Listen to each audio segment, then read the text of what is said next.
Box office पर पुष्पा तो रप्पा रप्पा रप्पा रप्पा रप्पा रप्पा करके चल रही है, लेकिन अब नई रिलीज शुरू हो गई है। जनवरी में इतने टीजर और ट्रेलर आ चुके हैं कि अब बात करना आवश्यक है कि अगले 10 दिनों में कौन सी वो 4 मूवीज हैं जो आ रही हैं, बड़े नामों के साथ आ रही हैं, और क्या लगता है कि इनके साथ क्या होगा, पब्लिक कैसी प्रतिक्रिया देगी, ये तो मूवी आने के बाद पता चलेगा।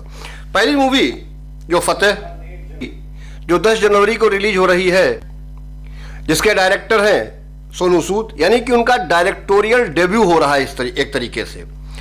सोनू सूद के साथ जैकलीन फर्नांडिस हैं। सोनू सूद ने बिल्कुल एनिमल और मार्को को जो है कॉपी तरीके से, एक तरीके से उस लेवल का जो वायलेंस है वो शो किया है।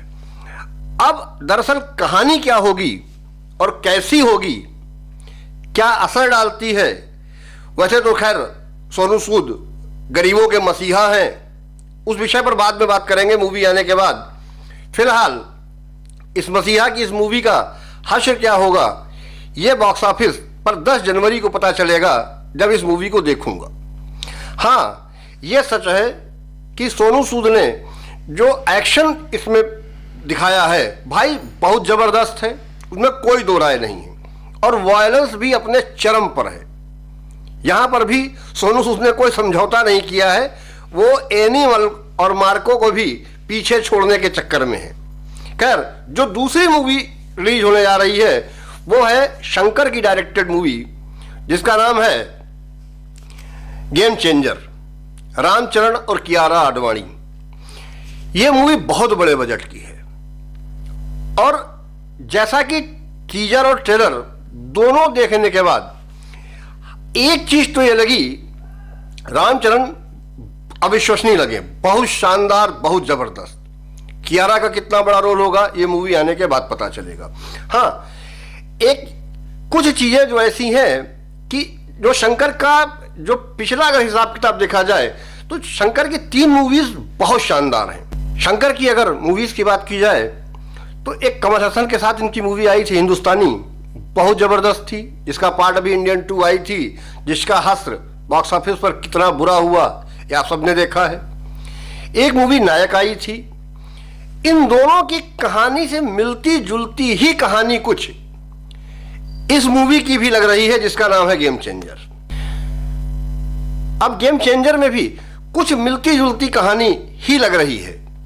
देखिए अब कैसा ट्रीटमेंट किया है शंकर ने, भगवान न करे कि शंकर की जो भी पिछली फिल्म फ्लॉप हुई है, क्योंकि इस मूवी का बजट बहुत है और पब्लिक जिस चीज को देखना चाहती है अगर वो मास अपील मूवी नहीं दे पाती है तो बहुत मुश्किल होगा इस मूवी के लिए अपना बजट जो है बॉक्स ऑफिस पर निकाल पाना, ये भी बात तय है। अब बात करते हैं तीसरी मूवी की, जिसका नाम है इमरजेंसी, जो कि 2024 में रिलीज होने वाली थी, लेकिन 2-3 दिन पहले ही खबर आई कि ये मूवी रिलीज नहीं हो रही है इलेक्शंस के कारण, इलेक्शन ऑफिस के कारण जो भी उनका रूल रहता है। अब वो मूवी फाइनली रिलीज हो रही है 17 जनवरी को, कंगना रनावत। और देखिए इसमें एक चीज तो है कि जो उस समय की जो राजनीति है, उस समय का जो काला अध्याय जिसे कह सकते हैं, मतलब आजाद हिंदुस्तान का सबसे भद्दा समय जो है वो यही इमरजेंसी का टाइम माना जाता है। इसमें उस समय के जयप्रकाश नारायण जी, भाजपा का उदय कैसे हो रहा है, एक ये चीज, और इसमें श्रेयस तलपड़े को मुझे लगता है कि अटल जी के रोल में देखना ये थोड़ा सा एक अलग अनुभव होगा। वैसे तो श्रेयस तलपड़े इस समय पर पुष्पा भाऊ की आवाज देके छाए हुए हैं, लेकिन यहां पर वो किस तरीके का ट्रीटमेंट करते हैं या उनको कितना बड़ा रोल मिला है इस पर निर्भर करेगा। इमरजेंसी इस देश में सबसे अधिक समय तक राज्य रूलिंग पार्टी को झकझोर देने वाली मूवी है। उसके कई काले और कड़वे सच भी सामने आएंगे। बहुत सी चीजें ऐसी होंगी जो आज की जनरेशन को नहीं पता है, जिन्हें इतिहास में दबा दिया गया है, वो भी सब सामने आएगा। और कितना बढ़िया ट्रीटमेंट इसके साथ कंगना रनावत करती हैं ये देखने वाला होगा। जो इंदिरा जी की भूमिका की है, तो इंदिरा की भूमिका में बिल्कुल बिल्कुल सही बैठती हैं, कोई दो राय नहीं है। अब कहानी किस लेवल से गढ़ी गई है, बुनी गई है, उसका फिल्मांकन कैसा है, किस रूप में वो प्रेजेंट की जाती है, ये सब चीजें और दर्शकों को वो कितना भाती है, सवाल इसी बात का है। तो जनता के मन को भाया, वो पुष्पा की तरह झूम के छाया, ये तो सच है।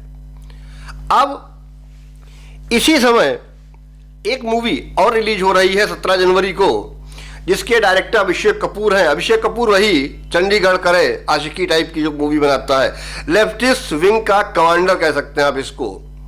लेकिन इस मूवी में अजय देवगन की बहन का बेटा अमन देवगन और अनिल थडानी और रवीना टंडन की बेटी राशा थडानी, इन दोनों का डेब्यू हो रहा है।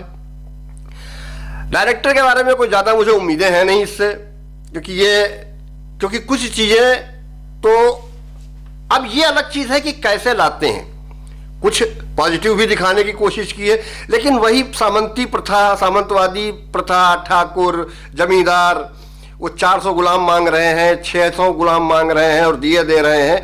मतलब आज भी ये कराची उड़ उस क्षेत्र से, उस सोच का जो क्षेत्र है उससे बाहर नहीं निकल पाया है। ये आज भी सामंतवादी प्रथा, ठाकुरों को, ब्राह्मणों को मतलब गरियाने लतियाने में, नीचा दिखाने में कोई कसर नहीं छोड़ते हैं। ऐसा लगता है कि जैसे ब्रिटिशर्स और ये जो चंगेज खां और उनकी नाजायज औलादें जो आई थी 1500 में हैं, यही एक संत महात्मा लोग आए थे, बाकी तो हिंदुस्तान पूरा का पूरा भ्रष्ट ही था। इन्हीं ने ठेका लिया था और सबसे बड़ी ठेकेदारी इसके जो शिक्षाविद था वो चमन भूतिया मैकाले, उसने ली थी। खैर मूवी आने पर पता चलेगा। ये 4 मूवीज हैं जिनमें मुझे अगर देखा जाए तो जो मुझे उम्मीद है कुछ हद तक, वो फतेह से है और इमरजेंसी से है। सच यही है कि गेम चेंजर भी मुझे डाउट में रखे हुए है और आजाद के बारे में मैं बहुत कुछ कभी कहना नहीं चाहता हूं, मूवी देखकर ही बात करूंगा। लेकिन गेम चेंजर में अगर कोई अलग ट्रीटमेंट नहीं किया शंकर ने, तो ये मूवी फिर डिसास्टर ही साबित होगी। ये भी आप लिख के रख लीजिएगा। और अगर ट्रीटमेंट मूवी को अच्छा मिला तो फिर सच है कि भाई सब्जेक्ट बढ़िया है, देशभक्ति का समय भी है, और अब ये पूरा जनवरी जो है गणतंत्र दिवस के उपलक्ष्य में चलता रहेगा, यूं ही आगे बढ़ता रहेगा देश हमारा, मूवीज भी बढ़ती रहेंगी। लेकिन पुष्पा धीरे धीरे धीरे धीरे धीरे धीरे अपने अगले टारगेट की तरफ बढ़ रही है। मित्रों, ये वीडियो आपको कैसा लगा लाइक जरूर करिएगा, वीडियो अगर अच्छा लगा हो। और अगर आपने मेरे चैनल को अब तक सब्सक्राइब नहीं किया तो प्लीज 2025 में तो कर लीजिए मित्रों, कर लीजिए प्लीज। बेल आइकन अवश्य दबाइएगा ताकि आपको आने वाले वीडियो का नोटिफिकेशन मिल सके। मिलते हैं आपसे अगले वीडियो में, तब तक के लिए जय श्री राम।